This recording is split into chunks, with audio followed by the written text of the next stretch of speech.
sejahtera di dalam Tuhan kita Yesus Kristus.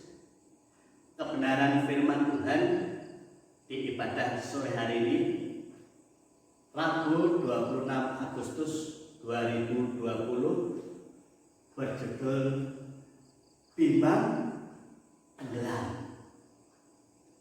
Nas diambil dari Injil Matius pasal yang ke-14 ayat yang ke-22 sampai ayat yang ke-33.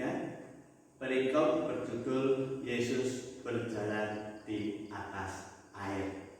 Mari kita akan sabar di dalam doa, menyerahkan firman Tuhan ini ke dalam tangan kuasa Tuhan.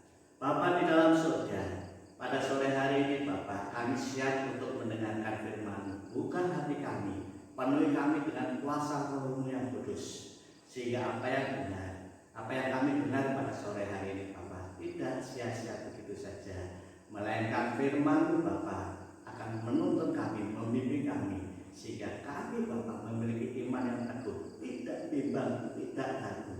Terima kasih Bapa. Kami serahkan pemberitaan firman pada sore hari ini hanya di dalam nama Tuhan kami Yesus Kristus. Amin. Mari kita akan membuka Alkitab kita, tetapi pada sore hari ini saya akan membacakan dari ayat 28 sampai ayat yang ke-30. Demikian firman Tuhan. Lalu Petrus berseru dan menjawab dia, Tuhan, apabila Engkau itu, suruhlah aku. Kata Yesus, datanglah. Maka Petrus turun dari perahu dan berjalan di atas air mendapatkan Yesus. Tetapi ketika dirasa tiupan angin, takutlah ia dan mulai tenggelam, lalu berteriak, Tuhan, tolonglah aku. Bapak Ibu Saudara yang dikasihi oleh Tuhan, menurut Kamus Besar Bahasa Indonesia, bimbang berarti tidak tetap hati, kurang percaya, ragu-ragu, merasa khawatir, merasa cemas. Maka timbullah pertanyaan, apa yang menyebabkan Petrus tenggelam, saudara? Yang pertama, Petrus ragu ketika Tuhan Yesus datang. Apakah benar yang datang itu Yesus? Sehingga Petrus dan murid-murid yang lain berkata, itu hantu. Ini menandakan bahwa Petrus dan murid-muridnya ragu dengan siapa yang datang itu. Lalu yang kedua, yang membuat Petrus tenggelam adalah karena tiupan angin.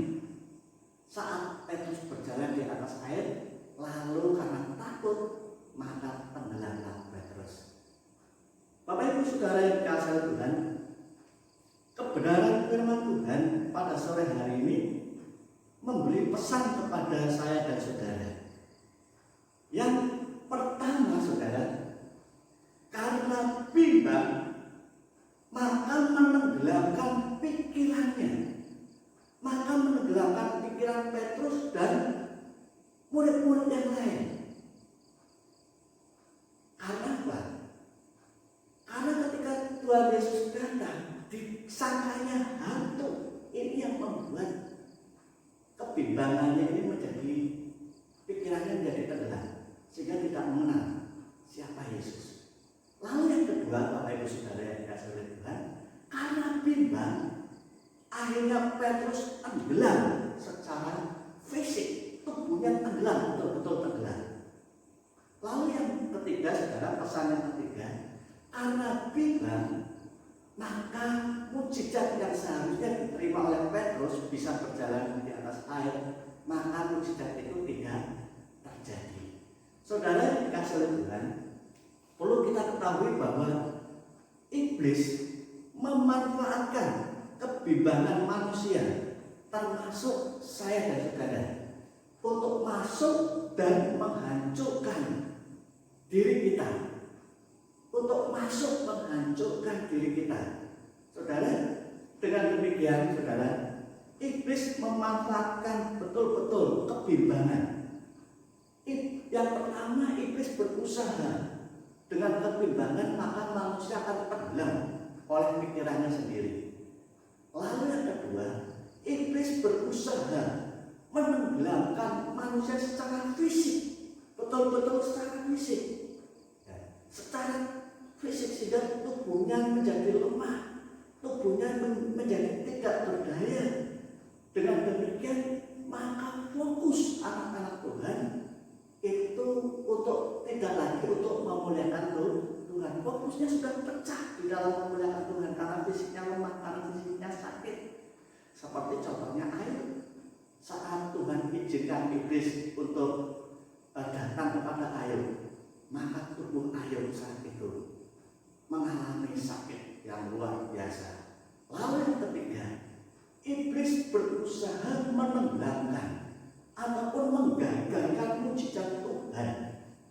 Sehingga ketika iblis menggagalkan rencana Tuhan itu, maka murid-murid Yesus termasuk saya dan saudara saat ini akan mencari pertolongan mencari pertolongan lain, saudara. Bapak Ibu saudara yang dikasihi oleh Tuhan, oleh karena itu melalui kebenaran firman Tuhan menegaskan kepada kita, siapa yang bimbang akan tenggelam dalam pikirannya.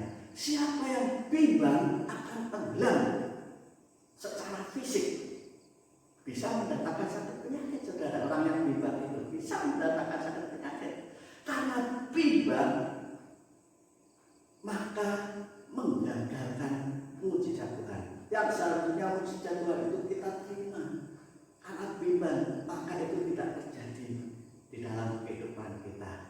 Oleh karena itu Bapak Ibu saudara yang dikasihi oleh Tuhan, melalui kebenaran firman Tuhan pada saat ini, tetaplah percaya bahwa di dalam Kristus Yesus kita dapat melakukan yang tidak mungkin menjadi mungkin. Jangan bimbang, saudara. Seperti halnya di dalam Injil Matius pasal yang pertama ayat yang ke-37, demikian firman Tuhan katakan, sebab bagi Allah tidak ada yang mustahil. Melalui ayat ini Bapak Ibu saudara yang dikasihi Tuhan, janganlah saudara bimbang, janganlah saudara ragu, janganlah saudara cemas, karena bagi Allah tidak ada yang mustahil. Lalu di dalam Ayub pasal yang ke-42 ayat yang kedua, demikian firman Tuhan, aku tahu bahwa engkau sanggup melakukan segala sesuatu dan tidak ada rencanamu yang gagal. Haleluya. Dengan demikian saudara yang dikasihi Tuhan, maka saudara melalui Ayub pasal 42 ayat yang kedua ini bahwa dikatakan bahwa Allah sanggup melakukan segala sesuatu, tidak ada rencanamu yang gagal. Jadi dalam hal ini Bapak Ibu saudara, apa saja yang kita lakukan, janganlah kita ragu, janganlah kita bimbang, sebab Allah sanggup melakukan segala sesuatu, sebab tidak ada rencanamu yang gagal di dalam kehidupan kita, sebab bagi Allah tidak ada yang mustahil. Haleluya. Mari kita akan mengucap syukur untuk firman Tuhan pada sore hari ini. Kita akan satu hati di dalam doa. Bapa di dalam surga, kami mengucap syukur dan terima kasih untuk kebenaran firman-Mu pada sore hari ini. Mungkin selama ini kami bimbang, kami ragu Tuhan akan keberadaan-Mu, akan campur tangan-Mu dalam kehidupan kami. Hal ini ketika kami ragu akan menenggelamkan pikiran kami, akan menenggelamkan fisik kami, bahkan akan menggagalkan rencana Allah untuk menyatakan mujizat-Mu bagi kami. Oleh karena itu Bapak, ketika kami menghilangkan kebimbangan kami dan kami percaya bahwa Yesus sanggup melakukan segala sesuatu dan bagi Allah tidak ada yang mustahil, maka sesuatu akan terjadi di dalam kehidupan kami.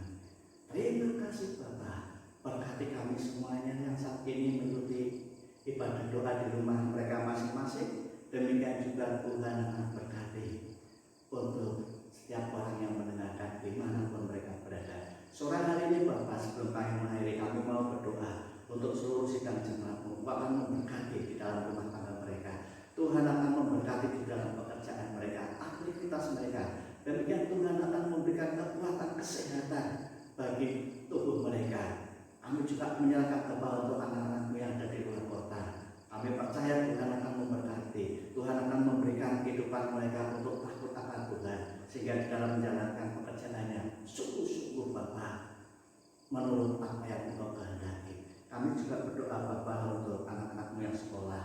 saat-saat pandemi ini Bapak, anak-anakmu tidak bisa bertatap muka secara full time. Kami percaya Tuhan tahu hikmat-Mu sehingga anak-anakmu ini Bapak akan menjadi pintar, cakap, cerdas, dan di kemudian hari akan memperoleh nilai yang baik dan menjadi sukses. Kami juga berdoa untuk anak-anakmu yang saat ini tubuhnya lemah, yang sakit. Tuhan jamah Bapak, tidak ada yang mustahil bagi Allah. Tuhan akan sembuhkan untuk si jemaatmu yang sakit. Terima kasih Bapak, kami menyerahkan juga Bapak saat ini untuk bangsa dan negara kami di dalam mengatasi pandemi corona ini Bapak. Berikan hikmat bagi pemimpin kami dari Presiden, Wakil Presiden, para menteri, gubernur, bupati, camat, sampai dengan kepala desa, pemerintahan daerah yang paling bawah sekalipun. Kami juga menyerahkan Bapak untuk gereja saat ini. Kami percaya Tuhan bahwa di saat-saat pandemi corona ini, meskipun kami harus beribadah di rumah kami masing-masing, tetapi kami percaya Tuhan akan taruh roh yang setia, roh yang menyala-nyala, sehingga seluruh dan jemaat Bapak tetap setia di dalam mengikut Engkau, tidak kendor semangatnya, bahkan membara, menyala-nyala di dalam Engkau. Terpujilah nama Bapak di dalam nama